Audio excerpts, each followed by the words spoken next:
So now we're coming to our next prop, and that is two items which are a very similar height. I personally have two small yoga bolsters. I'm going to show them to you. You can see they're exactly the same, and they are the same lengths and the same heights. And this is really something we need when we aim for some poses. In particular, where we were working with yin yoga, this is essential for you to have something like this. Two items, the same height, the same density, once again, not too compactable, so it still gives you some resistance, but some soft resistance. It's not hard. For example, when you're coming to sit in a butterfly pose or in a cross-legged pose, you can nicely support your knees if you need to. So something was just the same height. Once again, it's not necessary to have anything professional here. I'm going to show you my substitutes, and I think they're just as helpful as these two. Yeah, but for yin yoga, one of these versions I'm going to show you is really essential. You will find that you will be able to sink much further into your pose and you will get more out of it.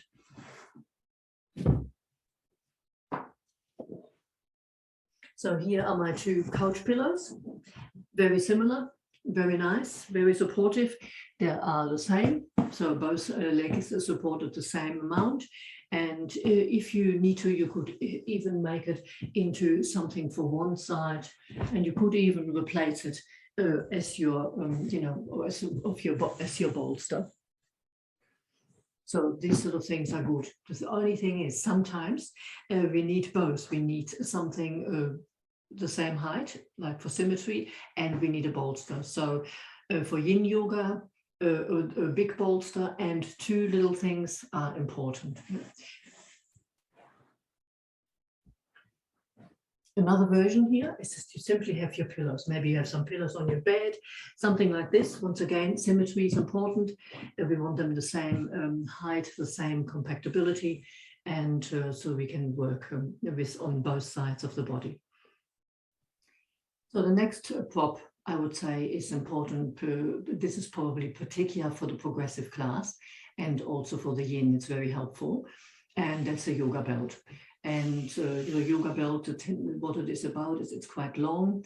It is cotton. It doesn't have hard edges. So I would prefer that if you substitute it, not with a yoga belt, if you substitute with another belt, try to use a cotton belt, yeah, not a leather belt. We don't want that to be cutting into our body and being too harsh. Another thing is particular if you're a little bit more advanced in later on, we need something with a buckle. But in the beginning, if you just doing the gentle class, we don't really need the buckle. And what you can do here is you can really easily substitute it.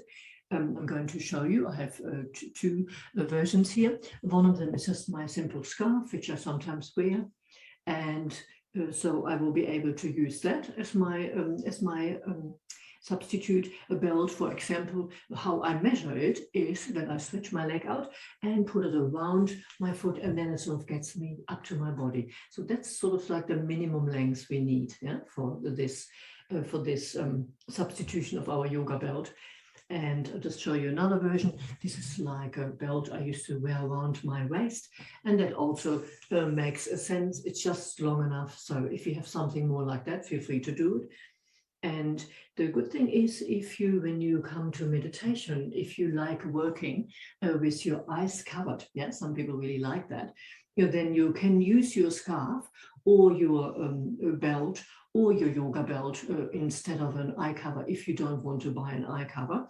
And all you can do is just sort of lay it over and cover your eyes with your scarf or with your yoga belt. So it gives you a nice option. So this is something you really don't have to buy because you probably have scarves and belts at home. Yeah.